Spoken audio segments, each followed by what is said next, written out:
Halo guys, selamat datang. Sebelum memulai alangkah baiknya jika subscribe dan like-nya dulu biar gak ketinggalan video menarik lainnya dari channel ini. Jadi langsung saja kita mulai ceritanya.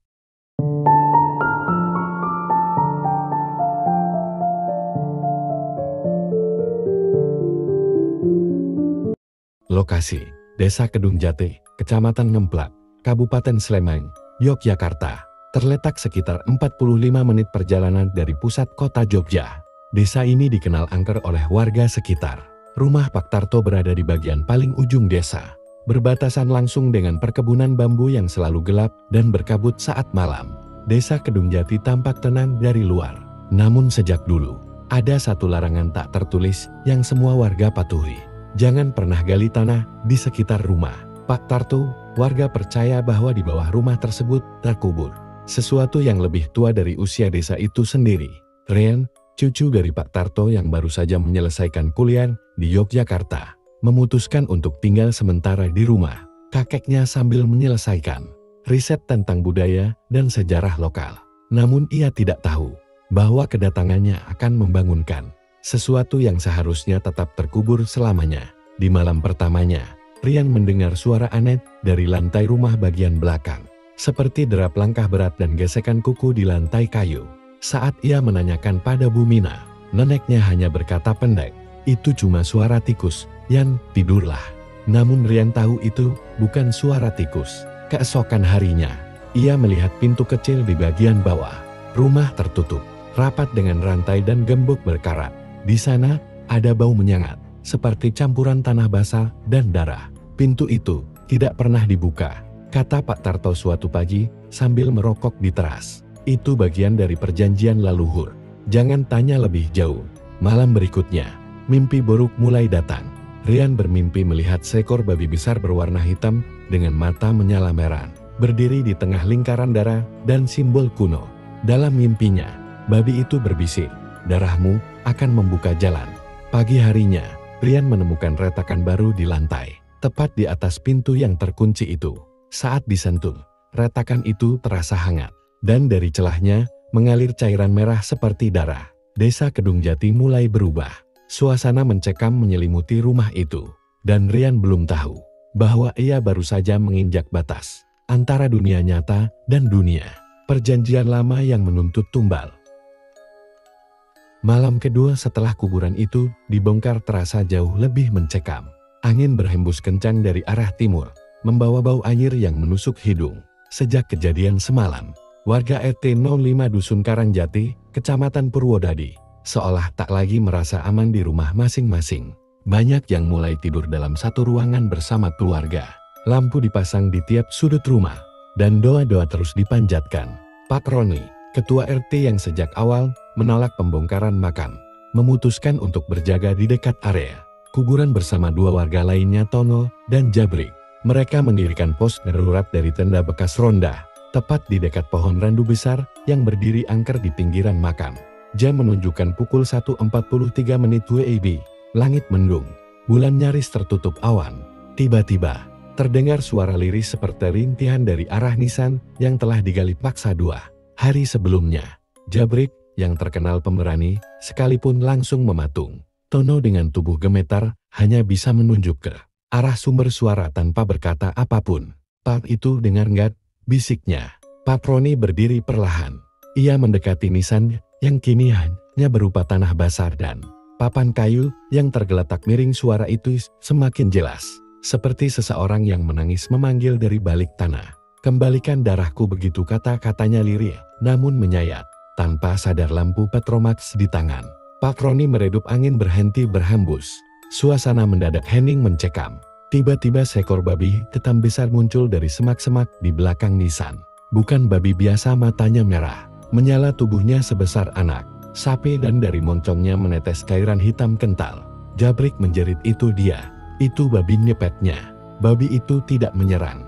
Ia hanya berjalan perlahan mengelilingi nisan yang telah dibongkar lalu menatap mereka bertiga dengan sorot mata yang tak bisa dijelaskan, seperti menyimpan dendam yang sangat dalam. Detik berikutnya makhluk itu menghilang di balik bayangan pepohonan tanpa suara apapun. Keesokan paginya kabar menyebar cepat. Rumah Pak Roni dilempari tanah kuburan, dan di depan pintunya terdapat bekas tapak kaki babi yang gosong seolah terbakar. Di malam yang sama salah satu warga yang ikut menggali makam ditemukan pingsan di belakang rumahnya dengan luka, cakaran di punggung dan bau amis yang melekat di tubuhnya. Warga mulai percaya bahwa teror ini bukan sekadar cerita rakyat, ini nyata. Kuburan pesugihan yang mereka bongkar bukan makam biasa melainkan tempat ikatan perjanjian gaib yang telah mengakar puluhan tahun. Dan mereka sudah membuka segan yang seharusnya tak disentuh manusia. Pak Roni yang merasa bertanggung jawab akhirnya mengundang seorang dukun sepuh dari desa sebelah bernama Mbah Surawi. Dukun ini terkenal karena pernah menyegel lokasi pesugihan babi ngepet di hutan sebelah selatan Wonogiri. Tapi bahkan Mbah Surawi pun terdiam lama ketika melihat makam itu. Ini bukan hanya pesugihan, ini perjanjian darah gumamnya. Teror belum berakhir. Mereka baru memulai mimpi buruk yang sesungguhnya. Malam itu, angin berhembus lebih kencang dari biasanya.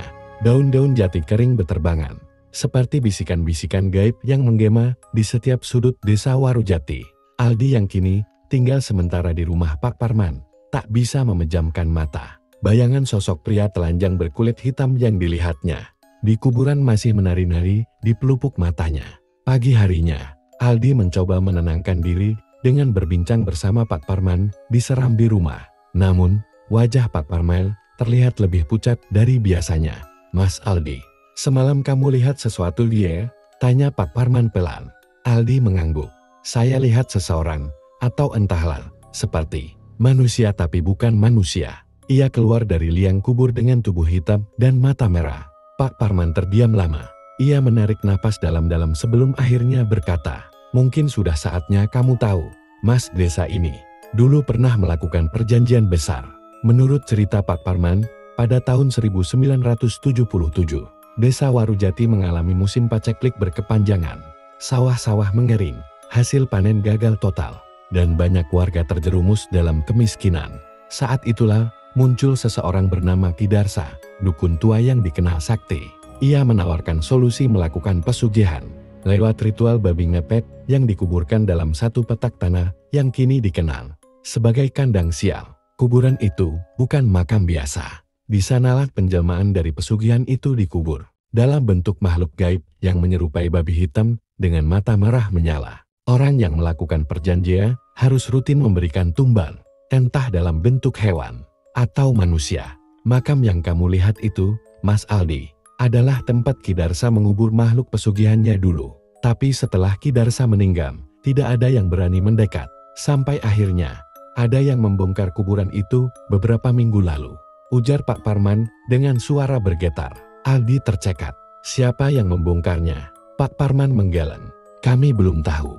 Tapi sejak malam itu, beberapa ternak warga mulai hilang. Bahkan ada satu orang hilang setelah berani melintasi kandang sial." Aldi merasa ada yang tak beres. Ia pun bertekad menyelidiki lebih jauh. Malam itu, bersama dengan dua pemuda desa Wawan dan Heru, mereka membawa senter, kamera, dan jimat kecil pemberian Pak Parman untuk menjaga diri. Perjalanan menuju kuburan memakan waktu setengah jam melalui jalanan setapak yang lembab dan dikelilingi pohon randu. Aroma anyir semakin terasa saat mereka mendekati lokasi. Saat mereka tiba, liang kubur itu tampak terbuka sebagian, seolah ada sesuatu yang keluar atau baru saja masuk. Bekas cakaran tergurat di tanah merah. Di sampingnya, tertancap sebatang bambu kuning dengan kain mori yang telah menghitam. Wawan yang penasaran mencoba memotret bagian dalam liang tersebut. Namun seketika kamera ponselnya mati total. Heru yang ketakutan hendak berbalik, tapi langkahnya terhenti saat terdengar suara mendengus berat dari arah belakang mereka. Gererererhaha. Ketiganya serempak menoleh. Sosok besar berbalut kain kafan, namun berwajah seperti babi dengan mata menyala merah, berdiri tak jauh dari mereka. Nafasnya memburu, seperti makhluk haus darah yang baru bangkit dari kematian. "Mundur, bacain doa," teriak Aldi sambil menarik Heru yang hampir jatuh. Wawan sempat melemparkan segenggam garam yang dibawanya, membuat makhluk itu meraung keras. Dalam sekejap, sosok itu melompat ke arah hutan dan menghilang di balik kabut. Ketiganya lari tunggang langgang menuju rumah Pak Parman. Malam itu, mereka tahu satu hal pasti, Makam itu telah dibuka, dan makhluk pesugihan yang selama ini tertidur, kini terbangun kembali. Dan terornya baru saja dimulai. Malam mulai larut, dan suasana di desa Mandalasari semakin mencekam sejak kejadian aneh yang menimpa Arga dan Dimas. Mereka sudah 3 hari tidak keluar rumah, hanya berkomunikasi lewat pesan singkat dengan Reza dan Iqbal. Namun malam itu, Reza memutuskan untuk menyusul mereka ke rumah Arga setelah mendapatkan kabar bahwa Arga tiba-tiba jatuh sakit dan terus mengigau menyebut nama Geni Langit. Rumah Arga berada di ujung desa, dekat dengan jalur masuk ke hutan kecil yang dipercaya sebagai jalur rahasia menuju area pesugihan. Reza datang dengan motor, tapi saat sampai, suasana rumah begitu gelap dan sepi. Tidak ada suara, tidak ada cahaya dari dalam. Dia mengetuk pintu beberapa kali, namun tak ada jawaban. Baru ketika dia hendak pergi, pintu terbuka sendiri. Tidak ada siapa-siapa di baliknya. Arga, Dimas, seru Reza pelan. Tidak ada jawaban, hanya disaun angin dari dalam rumah. Dengan langkah berat, ia masuk ke rumah yang hanya diterangi cahaya ponselnya. Ruang tamu kosong, ruang tengah juga sepi. Saat mendekati kamar Arga, ia melihat sosok bayangan duduk membelakanginya. Arga panggilnya lagi. Bayangan itu perlahan menoleh. Namun bukan wajah Arga yang tampak, melainkan wajah gelap dan rusak seperti terbakar. Mata hitam pekatnya menatap tajam ke arah Reza. Dalam sekejap, sosok itu menghilang, dan suara jeritan terdengar dari arah belakang rumah. Reza lari keluar, menyusuri lorong samping dan menemukan Dimas dalam keadaan linglung di dekat sumur belakang. Tubuhnya gemetar hebat, dan ia terus menggumam. Mereka datang dari hutan itu. Mereka marah. Dengan susah payah, Reza membawa Dimas keluar dari rumah itu. Di jalan, Dimas akhirnya bercerita dengan suara lemah. Kami ikut orang tua Arga ke tempat pesugihan itu. Tapi kami tak tahu, ada syarat yang belum dipenuhi. Kuburan tua di sana dibongkar untuk ritual. Dan sekarang, arwah yang dihuni babi ngepet itu mengincar kami. Reza tak bisa berkata apa-apa. Ia menatap hutan yang gelap di kejauhan. Di sela pepohonan, sesosok tubuh berbulu besar berdiri tegak. Mata merah menyala, mengawasi dari jauh. Dan saat itulah, Reza tahu, ini bukan hanya soal pesugihan. Ini soal perjanjian yang telah dilanggar. Dan mereka yang menyaksikannya tidak akan bisa lari begitu saja. Malam itu angin bertiup lebih dingin dari biasanya. Pepohonan bergoyang pelan seperti berbisik satu sama lain. Dan langit desa Karangjati nyaris gelap tanpa cahaya bulan. Dimas, dengan tubuh yang mulai menggigil, menuntun ketiga temannya Bayu, Aldi, dan Fajar melewati pematang sawah menuju sebuah gubuk tua di pinggir hutan. Gubuk itu dulunya tempat penyimpanan hasil panen, tapi kini kosong dan tak terurus. Menurut Pak RT, gubuk itu sudah lama tidak digunakan. Sejak ada warga yang melihat penampakan aneh di sekitarnya. Di sini tempatnya, ujar Dimas lirik, menunjuk bangunan kecil berdinding papan yang catnya telah mengelupas. Mereka masuk perlahan. Bau lembab langsung menyeruak begitu pintu kayu tua itu terbuka. Di dalam, mereka menemukan karung-karung kosong, jerami yang berserakan, dan yang paling aneh sebuah lingkaran tanah hitam di tengah ruangan. Itu, kayak bekas bakaran biar, tanya Fajar, suaranya gemetar. Bayu menyalakan senter dan mengarahkannya ke langit-langit. Ada bekas asap ke atas, ini bukan kebetulan. Aldi mendekati lingkaran tersebut dan menemukan beberapa sisa rambut hewan dan puntung dupa. Ia langsung mundur. Ini jelas tempat ritual, dan sepertinya bukan cuma sekali digunakan. Tiba-tiba suara tertawa kecil terdengar dari luar gubuk. Tertawa yang serak dan melengking, seperti berasal dari seorang perempuan tua. Mereka semua terdiam. Bayu mematikan senter, dan keempatnya menahan napas. Tawa itu semakin dekat, lalu menghilang begitu saja. Aku yakin, ada yang memperhatikan kita, bisik Fajar. Kita harus pergi sekarang. Namun sebelum mereka melangkah keluar, sebuah suara berat menggema dari belakang gubuk. Kenapa kalian ganggu tempat ini? Pintu belakang terbuka sendiri, memperlihatkan sosok berjubah hitam dengan wajah tertutup kain. Tubuhnya kurus, namun langkahnya mantap dan perlahan masuk ke dalam. Kalian tak seharusnya datang ke sini. Suaranya serak dan menggema. Dimas memberanikan diri. Kami hanya ingin tahu apa yang terjadi sebenarnya. Tentang makam yang dibongkar. Tentang pocong-pocong itu. Orang berjubah itu mengangguk pelan, lalu menunjuk ke arah hutan. Kalian ingin tahu? Maka ikuti jejak darah yang mengarah ke dalam. Tapi bersiaplah, karena siapapun yang masuk ke tempat itu, belum tentu bisa kembali seperti semula, tanpa berkata apa-apa lagi. Sosok itu menghilang begitu saja, seolah tertelan kegelapan malam. Keempat sahabat itu saling pandang, bingung dan takut. Gimana, kita lanjut atau pulang? Tanya Bayu. Dimas menelan ludah. Kalau kita berhenti sekarang, kita tak akan pernah tahu kebenarannya. Aku akan lanjut. Siapa ikut? Aldi dan Fajar ragu. Tapi akhirnya mereka mengikuti Dimas. Dengan hati-hati mereka keluar dari gubuk. Dan benar saja di tanah, ada jejak darah kering mengarah ke dalam hutan. Dan malam itu, mereka melangkah masuk ke kegelapan hutan Karangjati. Mengikuti jejak yang akan membawa mereka semakin dekat pada inti teror pesugihan babi ngepet yang selama ini tersembunyi. Setelah malam penuh teror di kuburan pesugihan, Raka dan teman-temannya memutuskan untuk menyusup ke balik pagar berduri yang mengelilingi area terlarang di sisi barat kompleks pemakaman.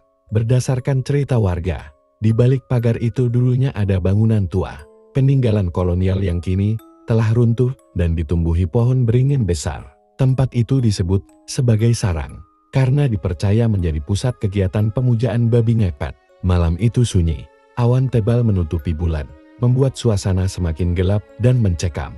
Hanya suara langkah kaki mereka di tanah berkerikil, dan desiran angin di sela-sela daun yang terdengar.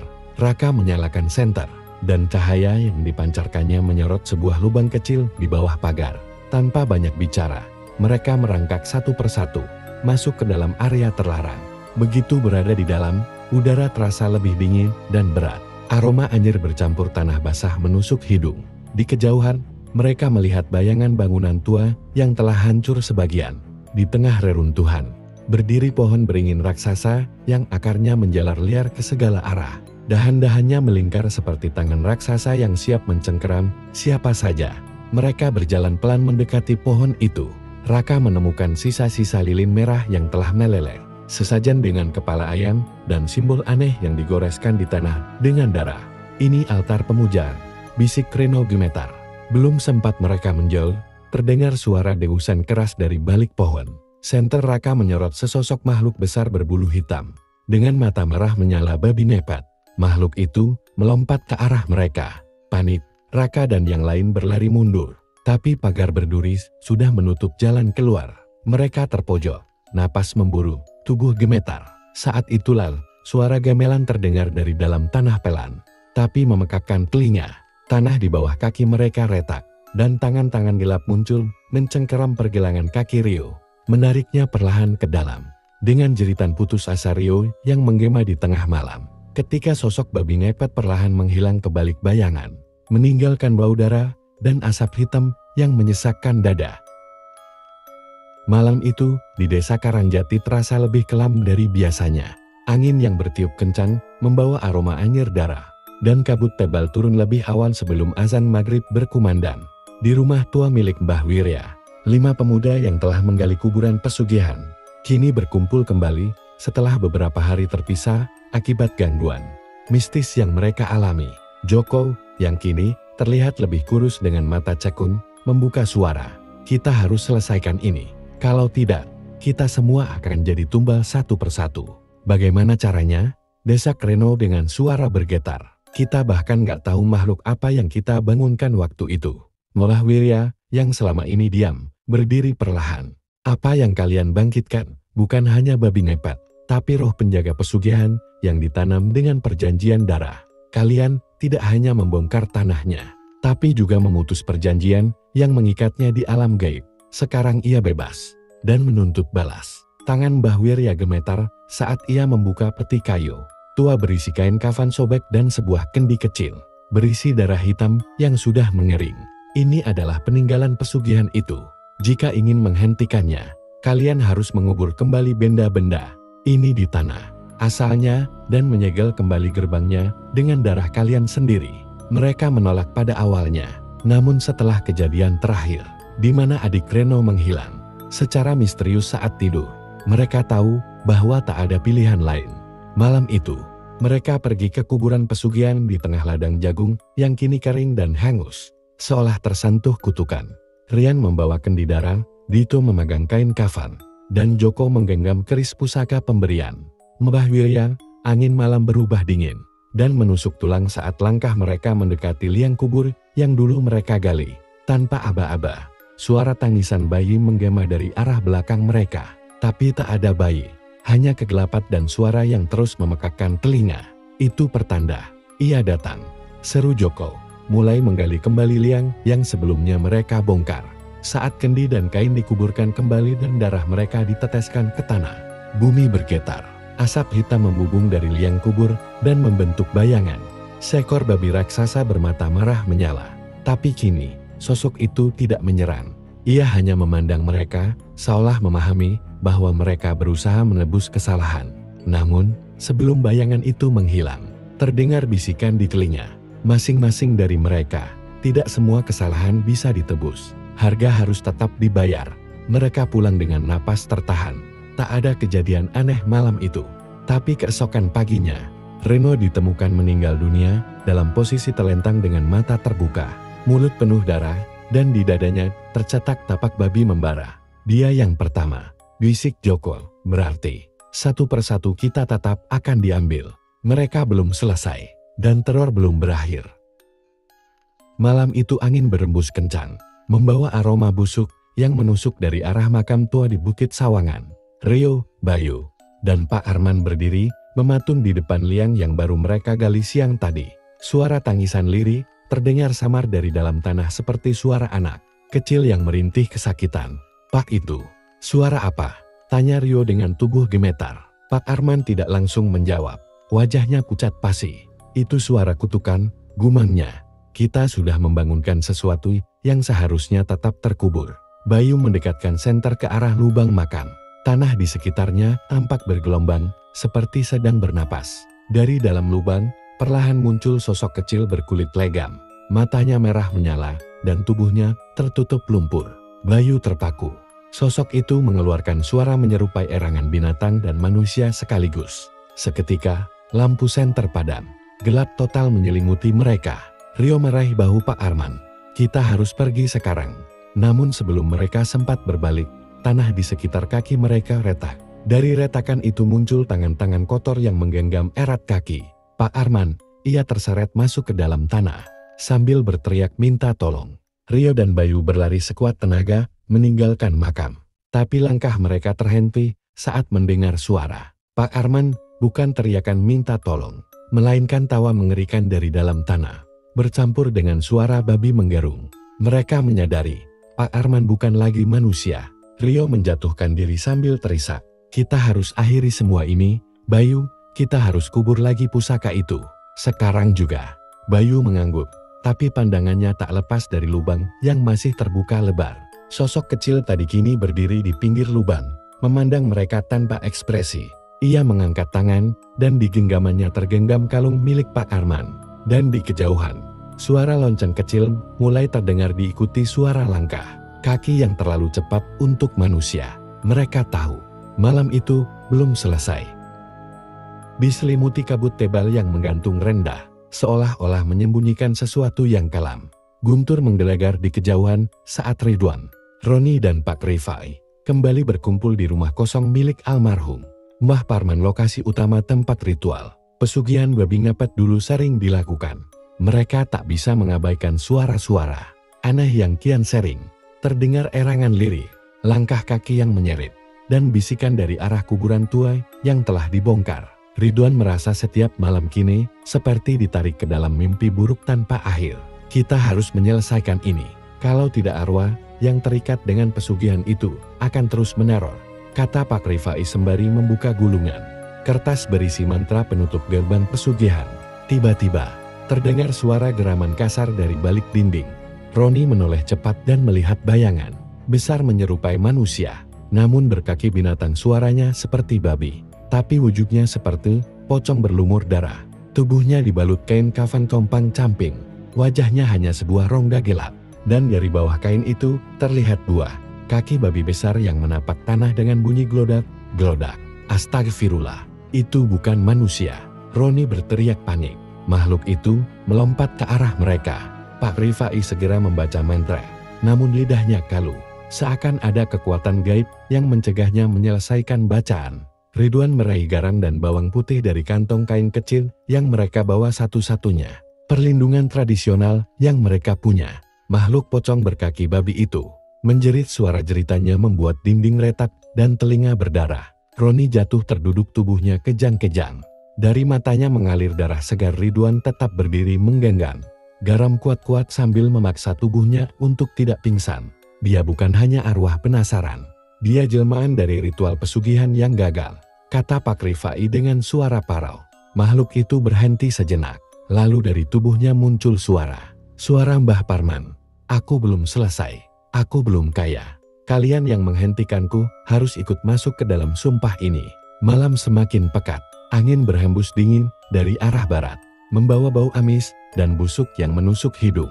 Pak Rifai dengan segenap sisa tenaganya akhirnya berhasil menyelesaikan mantranya.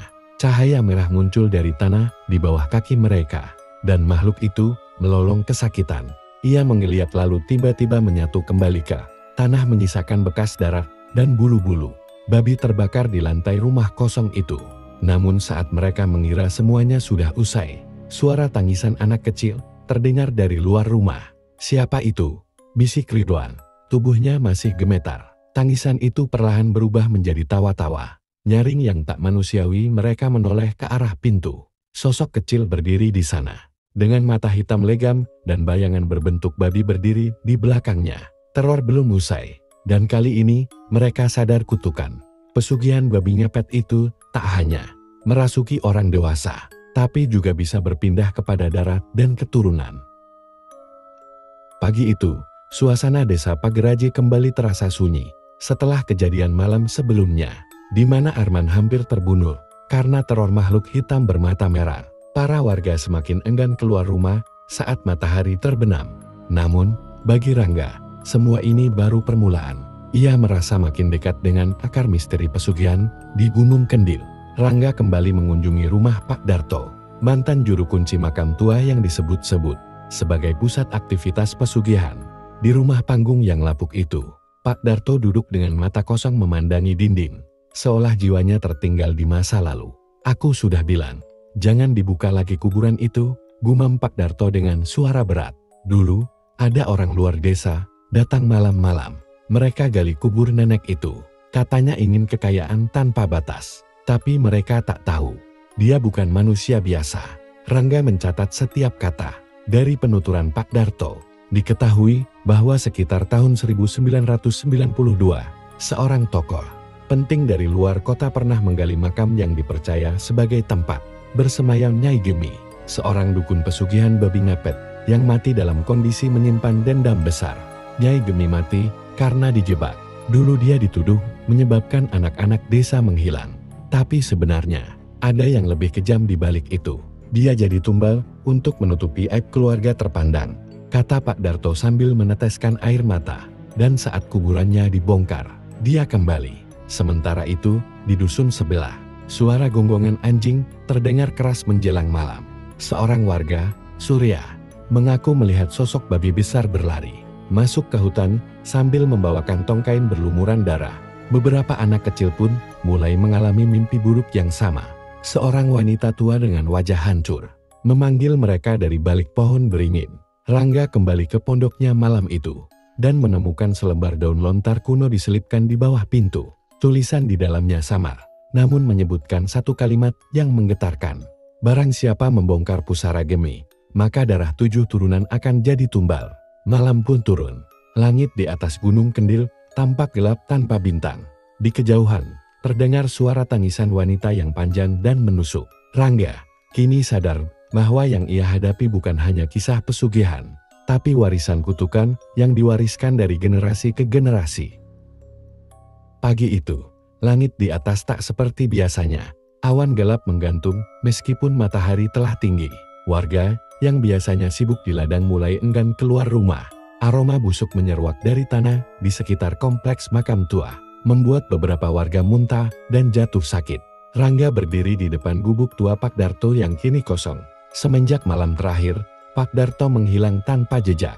Namun, yang mengejutkan, di dalam rumahnya ditemukan bekas jejak. Kaki babi besar bercampur darah mengarah keluar desa. Rangga tahu, ini bukan hewan biasa, ini adalah jejak dari perjanjian yang selama ini tersembunyi. Ia bersama Bayu dan Wira, dua sahabatnya yang tersisa, memutuskan menyusuri jejak itu. Tapi anehnya, meski mengikuti arah yang sama, mereka seolah-olah berjalan dalam lingkaran. Pohon yang sama, batu nisan yang sama, bahkan suara gamelan yang samar-samar terdengar dari kejauhan kembali terdengar setiap kali mereka mencoba keluar dari jalur. Kayak kita dikurung, ya, gumam Wira. Napasnya mulai berat. Rangga merogoh sakunya dan mengeluarkan potongan kertas lusuh yang ia temukan dari lemari Pak Darto. Di dalamnya tergambar simbol-simbol kuno dan tulisan tangan yang menyebut nama Nyai Gemi, seorang dukun wanita yang diyakini dulu menjadi perantara pesugihan babi ngepet di masa kolonial. Ia dikubur hidup-hidup setelah warga tahu ia mempersembahkan bayi-bayi untuk ritual kuburan Nyai Gemi. Harus kita cari. Semua ini sumbernya dari sana, ucap Rangga. Setelah beberapa jam menyusuri area yang semakin sunyi dan dipenuhi kabut, mereka menemukan satu makam tua yang tak seperti lainnya, tertutup kain kafan yang sudah menghitam. Tanahnya tak padat, seperti baru digali lalu ditutup paksa. Tepat di tengah nisan, ukiran simbol babi berdarah terlihat samar. Tiba-tiba Bayu menjerit. Dari balik nisan, muncul kepala babi raksasa dengan mata merah menyala. Tubuhnya setengah manusia, dengan kain kafan menjuntai dari pundaknya. Suaranya lilir, seperti rintihan manusia dan hewan bersamaan. Makhluk itu menatap mereka penuh kebencian, seolah menuntut balas karena perjanjiannya telah dilanggar. Rangga tak sempat berpikir panjang. Ia melemparkan botol berisi minyak kelapa yang telah diberkati ke arah makhluk itu, seperti yang diajarkan almarhum Mbah Wiryo dahulu. Seketika, makhluk itu mengaum. Tubuhnya terbakar namun tidak hancur. Ia menghilang dalam kabut, meninggalkan suara tawa mengerikan dan bau busuk yang lebih pekat. Malamnya, desa kembali diguncang. 3 warga ditemukan pingsan di pematang sawah. Tubuh mereka penuh luka cakaran dan bekas cakaran babi. Rangga tahu makhluk itu belum selesai. Perjanjian pesugihan yang dibuat puluhan tahun lalu masih berlaku. Dan kini, kutukannya kembali menagih bayaran. Malam itu, hujan akhirnya turun. Tapi bukan seperti hujan biasa. Air yang mengguyur terasa lebih dingin dari es. Dan tiap tetesnya membawa bau anyir yang menusuk hidung. Langit menyala oleh petir yang seakan menyayat bumi. Sementara Rangga, Bayu, dan Wira berdiri terpaku di depan kuburan tua yang menjadi pusat teror. Kuburan itu yang dulunya diyakini sebagai tempat pesugihan babi ngepet tidak bisa dibakar. Berkali-kali mereka siramkan minyak dan nyalakan api. Tapi setiap nyala hanya berkedip, sebentar lalu padam seperti dihisap kegelapan. Bahkan api suci dari dukun tua yang sempat membantu mereka malam sebelumnya tak berdaya di tempat ini. Kuburan ini bukan cuma tempat pemakaman biasa, gumam Rangga dengan suara serak. Ini tempat perjanjian berdarah, sesuatu yang dijaga oleh entitas yang gak kenal mati. Bayu, yang sejak awal paling keras menolak ikut, kini menggigil sambil membaca doa dalam hati. Tapi doanya justru terdengar seperti bergaung, seolah kata-katanya menggema di udara. Dan dijawab dari dalam tanah. Suara geraman muncul, pelan tapi jelas. Tanah mulai bergerak, tidak seperti gempa. Ini lebih seperti sesuatu dari bawah yang sedang mendorong ke atas. Wira mencengkeram lengan Rangga. Kita harus kabur. Ini bukan lagi soal berani atau tidak. Ini udah masuk wilayah yang seharusnya gak kita sentuh. Namun sebelum langkah mereka sempat mundur, makam itu meledak, bukan dengan ledakan api, tapi semburan tanah hitam, pekat dan bau daging busuk. Dari sana muncul sosok setengah manusia, setengah binatang. Tubuhnya dibungkus kain kafan yang robek, matanya merah menyala. Pocong babi ngepet. Makhluk itu melayang, bukan melompat seperti pocong biasa. Setiap gerakannya membawa hawa panas seperti dari neraka. Dan udara sekitar mendadak terasa berat. Wajahnya hancur, seperti pernah terbakar, tapi tidak sepenuhnya mati. Ia mengeluarkan suara aneh, seperti babi mendengus bercampur bisikan manusia. Darah kalian belum cukup. Makhluk itu bersuara tidak dengan mulut tapi langsung di kepala mereka. Mereka berlari, tapi langkah terasa lambat. Tanah seperti berubah menjadi lumpur pekat, menahan kaki mereka. Suara tangisan terdengar dari pepohonan, tapi tidak ada siapapun di sana. Hanya kuburan kabut dan suara lonceng kecil dari kejauhan. Suara yang konon menandakan babi ngepet sedang berkeliaran. Mereka berhasil keluar dari kompleks makam dengan susah payah. Tapi bayangan makhluk itu terus mengikuti. Berdiri di antara pohon-pohon. Kadang terlihat, kadang tidak. Setiap langkah mereka meninggalkan jejak darah yang tidak berasal dari luka mereka sendiri. Rangga menoleh ke belakang. Kita sudah membangunkan sesuatu yang tidak bisa dikembalikan lagi. Bayu hanya bisa menunduk. Wira mengangkat senter yang mulai redup. Tapi di sana di ujung jalan keluar desa terlihat satu sosok menunggu. Bukan pocong, bukan babi, tapi perempuan berpakaian hitam pekat dengan mata kosong seperti tak bernyawa. Dan entah kenapa mereka tahu dia adalah penjaga perjanjian lama yang belum tuntas. Hujan masih mengguyur deras ketika Rangga, Bayu, dan Wira akhirnya kembali ke rumah kosong peninggalan. Mbah Tamin tempat di mana mereka menyimpan semua catatan, jimat, dan hasil dokumentasi selama menyelidiki pesugihan kuburan Karangjati. Tubuh mereka kuyup, lelah, dan mental mereka nyaris runtuh. Namun satu hal membuat mereka tetap bertahan, rasa bersalah. Mereka tahu, setelah melihat makhluk hasil persilangan antara pocong dan babi ngepet, bahwa ini bukan sekadar kutukan. Ini adalah perjanjian berdarah yang telah berlangsung turun-temurun. Lihat ini, ujar Wira, menunjuk sebuah catatan tua milik Mbah Tamin. Di dalamnya tergambar pola anah berbentuk lingkaran dengan 5 batu nisan yang tersambung oleh garis-garis tipis, membentuk bintang 5. Ini bukan sembarang pola, ini pentagram pemanggil. Bayu menelan ludah. Kamu yakin ini di Karangjati? Lihat koordinat ini. Cocok dengan posisi 5 makam yang kita lihat kemarin, jawab Wira. Rangga lalu menyodorkan kamera yang ia bawa semalam. Ia memperlihatkan salah satu frame rekaman yang sempat tertangkap sebelum kamera mati. Di layar terlihat batu nisan tua yang retak, dan di permukaannya tampak noda merah mengalir turun seperti darah segar. Padahal malam itu, hujan deras mengguyur tanpa henti. Ini bukan darah biasa, gumam Rangga. Makam itu belum pernah dibongkar. Tapi kenapa meneteskan darah? Bayu mengangguk. Aku rasa itu bukan darah manusia. Keesokan malamnya, mereka memutuskan kembali ke lokasi. Kali ini, mereka membawa jerami kering, minyak tanah, dan mantra pengunci yang diwariskan dari kakek. Wira seorang dukun putih yang dulu pernah membantu menyegel pesugihan di desa tetangga. Target mereka adalah makan dengan noda darah yang mereka rekam salah 1 dari 5 yang membentuk pentagram kutukan. Tapi ketika mereka tiba, tanah di sekitar makam itu telah tergali. Tak ada tanda-tanda penggalian manual. Yang tertinggal hanyalah lubang hitam seperti kawah. Seolah sesuatu keluar dari dalam, bukan masuk ke dalam. Ada yang lebih dulu ke sini, bisik Bayu. Tiba-tiba terdengar suara napas berat dari balik pohon. Mereka menoleh serempak. Sosok wanita berambut panjang dan mengenakan jubah hitam muncul perlahan. Melayang setinggi 2 jengkal dari tanah. Wajahnya tertutup rambut, tapi mulutnya terbuka, memperlihatkan lidah menjulur yang meneteskan darah hitam. Rangga dengan sigap merapal mantra dan menyulut jerami yang mereka bawa.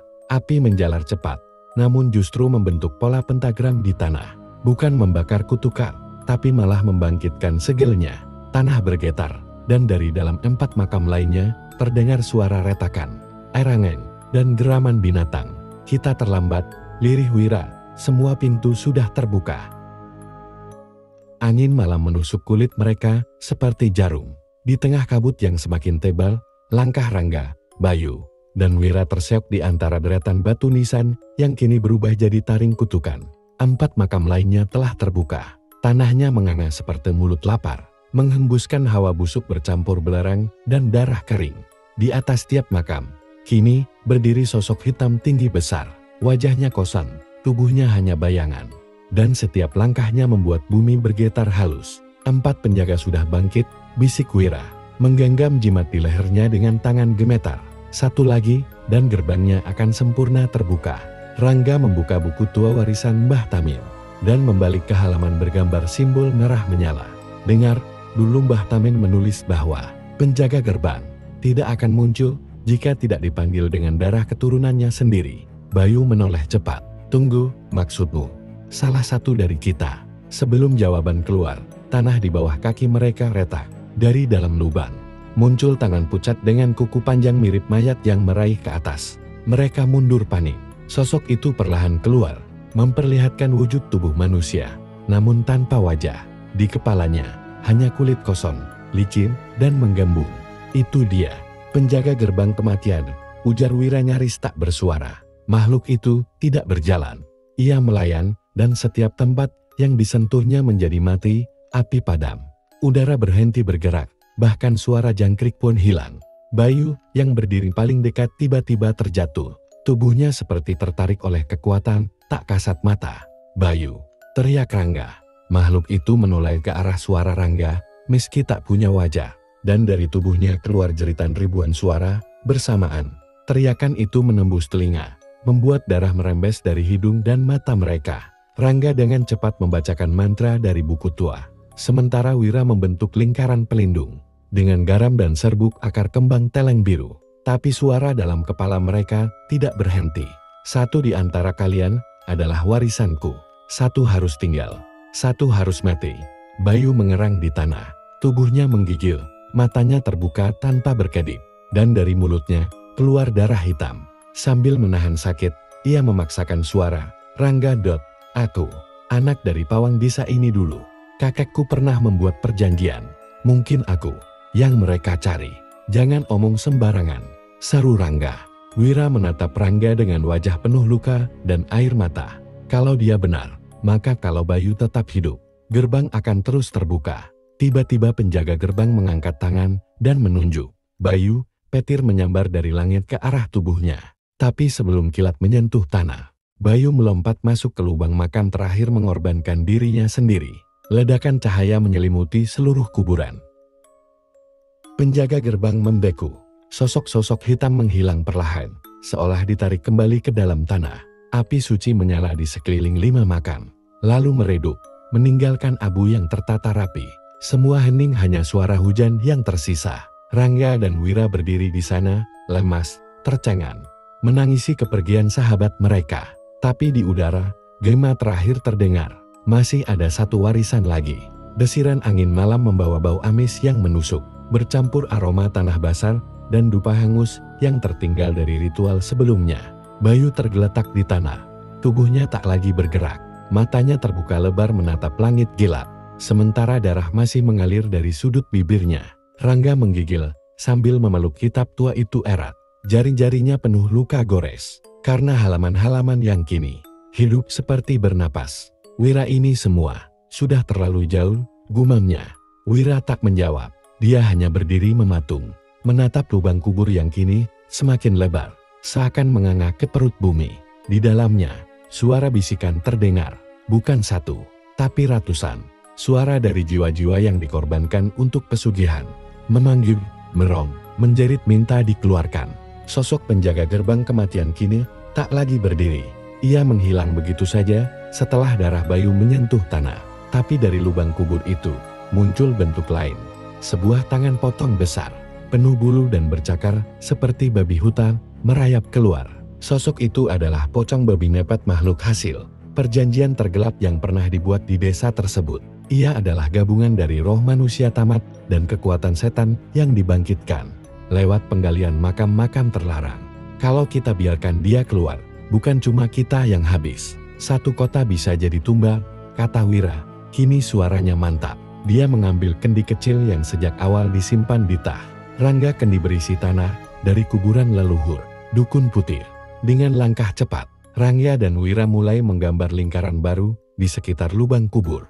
Mereka melafalkan mantra dari kitab yang nyaris hancur karena darah. Setiap kalimat terasa berat, seakan lidah mereka terbakar saat menyebutkannya. Tapi suara-suara dari bawah tanah semakin mengerang. Tanda bahwa mereka mendekati klimaks dari segalanya. Tiba-tiba, dari balik pepohonan, muncul sesosok perempuan tua Mbah Wira, yang dulu dianggap hilang sejak pembongkaran pertama makam. Wajahnya kini penuh luka bakar, tapi matanya bersinar merah menyala. Kalian kira bisa hentikan semua ini? Pesugihan ini tidak akan mati sebelum tumbal terakhir ditentukan. Dia mengangkat tangannya, dan tanah mulai retak di sekeliling mereka. Makam-makam lain terbuka satu persatu, dan dari tiap lubang keluar pocong-pocong yang setengah terbakar, korban gagal dari ritual pesugihan sebelumnya. Wira segera melempar kendi itu ke arah lubang utama. Tepat Ketika makhluk babi ngepet muncul sepenuhnya ke permukaan, dentuman keras terdengar. Cahaya putih menyilaukan membelah tanah dan menyerap makhluk-makhluk itu kembali ke dalam bumi. Jeritan terakhir terdengar nyaring, lalu sunyi total. Mbah Wira jatuh ke tanah. Tubuhnya kaku, matanya terbuka kosong. Rangga dan Wira terdiam, napas mereka tersengal. Angin berhenti. Malam benar-benar hening untuk pertama kalinya sejak mereka datang. Pagi harinya, polisi datang ke lokasi. Mereka hanya menemukan tanah bekas kebakaran. Satu lubang besar yang telah tertutup, dan 3 batu nisan baru yang tak ada nama. Bayu, Mbah Wira, dan 1 untuk orang yang belum diketahui. Rangga dan Wira memutuskan meninggalkan desa itu, membawa kitab tersebut, dan bersumpah tidak akan membukanya lagi. Tapi malam sebelum mereka pergi, Rangga mendengar sesuatu di telinganya. Bisikan lirih yang sangat dikenalnya. Perjanjian belum selesai. Langit malam di desa Kepuh Rejo kini tampak seperti luka menganga. Awan merah darah menggulung cepat di atas tanah kuburan yang hangus. Jeritan tak terlihat menggema di udara. Seakan arwah-arwah terperangkap sedang meronta dari dunia yang tak bisa mereka sentuh. Rangga berdiri di tengah pusaran tanah retak. Tubuhnya penuh luka dan darah mengering. Di tangannya, kitab tua yang nyaris hangus terbuka pada halaman terakhir. Mantra pemutus kutukan siap dibacakan, tapi lidahnya terasa keluh.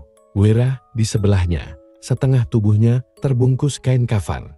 Dia hampir diserap ke dalam lubang neraka yang terbuka di bawah mereka. Pocong-pocong yang bangkit semakin banyak. Namun bukan lagi hanya pocong biasa, mereka kini bergabung dengan roh babi ngepet. Menjadi makhluk setengah arwah, setengah binatang, dan sepenuhnya penuh dendam. Mbah Wira berdiri di puncak batu nisan tua. Tubuhnya membusuk namun tetap tegak. Ia tertawa. Kalian pikir bisa memutus perjanjian leluhur? Aku adalah penjaga gerbangnya. Dengan sisa tenaganya, Wira menyelipkan batu azimat pemberian ibunya ke dada Rangga. Batu itu menyala, memancarkan cahaya putih yang memekakkan telinga. Makhluk-makhluk gelap di sekitarnya. Rangga menutup mata, dan dengan suara serak yang dipaksakan, ia mulai membacakan mantra terakhir. Aksara langit, jiwaku sebagai tumbal. Biarkan kutukan ini tertelan oleh kekosongan. Tiba-tiba tanah mengguncang hebat. Cahaya dari kitab dan batu azimat bersatu, menyelimuti tubuh Rangga dan Wira. Pocong babi ngepet meraung. Tubuhnya retak, hancur menjadi abu yang terserap kembali ke dalam lubang. Jeritan Mbah Wira menjadi gema panjang yang akhirnya hilang ditelan kesunyian. Semua sunyi. Pagi hari penduduk desa Kepuh Rejo menemukan tanah kuburan telah rata. Tidak ada nisan, tidak ada tanda-tanda ritual. Hanya satu hal yang tersisa, 2 batu kecil bersinar di tengah lapangan tanah lapang. Di dekatnya, kitab tua yang kini kosong. Halamannya putih seperti belum pernah ditulisi. Tidak ada yang tahu apa yang sebenarnya terjadi malam itu. Namun sejak hari itu, tidak pernah lagi terdengar tangisan di malam. Jumat tidak ada jejak langkah babi di tanah basah dan para penduduk bisa tidur tenang. Namun di sudut mushola desa, tergantung sebuah tulisan tua dengan tinta merah. Jangan dibongkar, jangan disebut, jangan dilupakan. Subuh masih jauh, tapi langit sudah gelap seolah menolak mentari untuk terbit. Hutan di belakang desa Karangjati seperti menahan napas. Tak ada suara jangkrik, tak ada desir angin. Hanya aroma tanah basah dan kematian yang menggantung di udara. Aditya berdiri di bibir lubang bekas kuburan yang dibongkar. Tubuhnya luka-luka, wajahnya pucat, tapi matanya menyala penuh tekad. Di sampingnya Pak Rahmat menanam bendera kuning bertuliskan ayat suci, tanda terakhir untuk menutup gerbang pesugihan selamanya. Ini bukan hanya soal ritual, ucap Pak Rahmat pelan, ini soal pengorbanan. Wulan berdiri agak jauh memeluk anak kecil yang baru saja mereka selamatkan dari teror pocong babi ngepet semalam. Anak itu diam saja, tak menangis, tapi matanya menyimpan trauma panjang yang tak akan sembuh dalam hitungan hari. Mereka semua tahu satu langkah terakhir masih harus diambil. Pak Rahmat membuka gulungan kain putih. Di dalamnya tersimpan bagian terakhir dari jasad pendeta. Pesugihan tangan kanan yang membatu dengan jari-jari, mencengkram rapal mantra. Ini harus dibakar di atas altar darah, bisik Pak Rahmat. Aditya maju mengambil tangan itu dan meletakkannya di atas susunan kayu bakar yang dibangun di tengah kuburan. Sebuah altar batu berdiri tegak dilumuri darah ayam hitam yang mereka sembelih malam sebelumnya. Saat api dinyalakan, langit meraung. Jeritan terdengar dari dalam tanah, jeritan yang bukan berasal dari makhluk hidup. Pocong terakhir sosok paling tua dan paling ganas muncul dari balik pepohonan. Tingginya hampir 3 meter, kain kafannya basah oleh darah. Dan wajahnya hancur, tapi matanya menyala merah menyala. Aditya tidak mundur. Ia menatap makhluk itu dan mengangkat tongkat kayu. Berhiaskan paku keramat dengan satu hentakan ia menancapkan tongkat itu ke tanah tepat di depan altar. "Aku tidak takut padamu," teriaknya. "Ini akhir dari semua keserakahan kalian." Pocong itu melompat, tapi api dari altar menyembur lebih tinggi, menelan tubuhnya dengan cahaya menyilaukan. Suara ledakan menggetarkan tanah, dan cahaya biru memancar dari dalam lubang. Pocong terakhir itu menjerit, tubuhnya menguap menjadi asap. Api padam, dan dengan itu hening kembali menyelimuti malam. Pak Rahmat bersujud selesai sudah. Wulan meneteskan air. Mata memeluk anak kecil itu lebih erat sementara. Aditya hanya menatap langit yang perlahan memudar menuju fajar. Desa Karangjati selamat, tapi luka yang ditinggalkan akan selalu membekas. Pesugihan babi ngepet telah terkubur untuk selamanya.